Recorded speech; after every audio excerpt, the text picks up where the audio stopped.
Vous êtes-vous déjà demandé ce qu'une infestation de charançon et l'une des plus grandes compagnies aériennes du monde ont en commun? La réponse va vous surprendre. Aujourd'hui, nous décollons vers l'histoire fascinante de Delta Airlines. Origine de la marque, retour en 1924.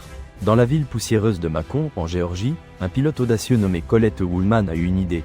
Utiliser les avions excédentaires de la Première Guerre mondiale pour autre chose que voler pour le plaisir. Sa vision était de combattre la dévastatrice infestation du charançon du cotonnier, un insecte qui menaçait l'économie du sud des États-Unis. Ainsi est né Hufdalland Dusters, Inc., l'entreprise qui allait jeter les bases de Delta.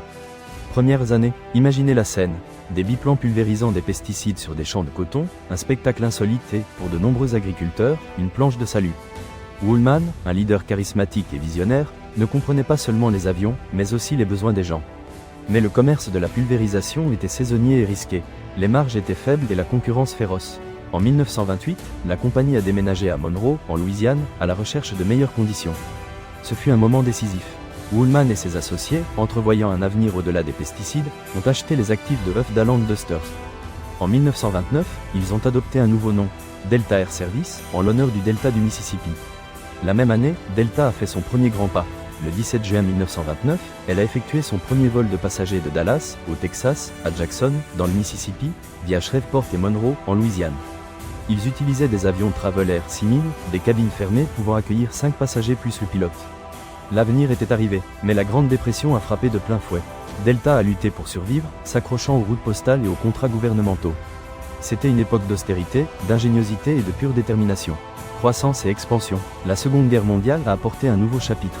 Delta a participé à l'effort de guerre, en modifiant des bombardiers et en transportant du personnel militaire.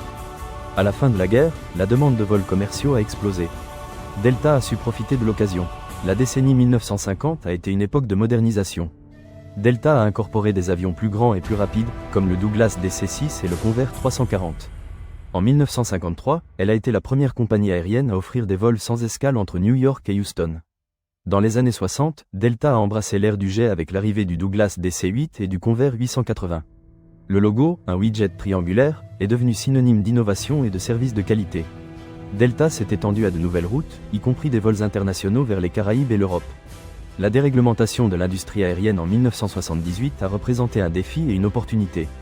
Delta a rivalisé de manière agressive, étendant son réseau de routes et acquérant d'autres compagnies aériennes, comme Western Airlines en 1986. Les années 90 et 2000 ont été des montagnes russes. Delta a fait face à des crises économiques, à des attaques terroristes et à la concurrence féroce des compagnies aériennes à bas prix.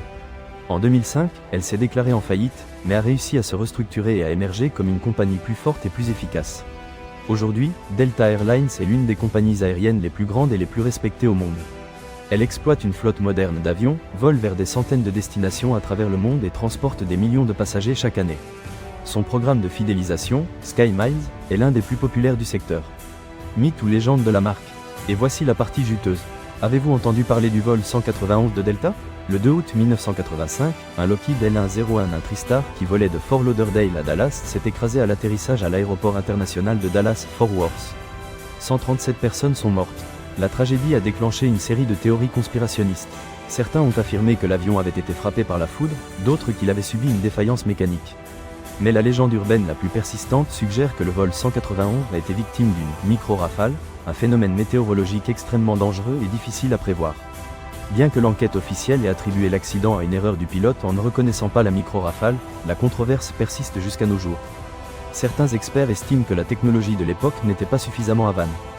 CE accent aigu pour détecter et alerter sur ce type de phénomène. L'ombre du vol 191 continue de planer sur l'histoire de Delta, nous rappelant la fragilité de la vie et les mystères qui entourent parfois l'aviation. Situation actuelle, Delta Airlines aujourd'hui est synonyme d'innovation, de service à la clientèle et de résilience. Elle a su s'adapter aux changements du marché, investir dans la technologie et maintenir une culture axée sur ses employés. Son engagement envers la durabilité et la responsabilité sociale la distingue également de ses concurrents. Delta Airlines, une compagnie qui a commencé en pulvérisant des champs de coton, est devenue un géant des cieux. Une histoire d'innovation, de résilience et, bien sûr, de quelques légendes qui la rendent encore plus fascinante. Parce que parfois, derrière un simple logo, il y a toute une histoire que peu connaissent. Et maintenant que vous connaissez l'histoire de Delta, que diriez-vous de vous abonner à notre chaîne pour découvrir plus de mythes et de marques? Laissez-nous vos commentaires et dites-nous quelle autre marque vous aimeriez que nous étudions.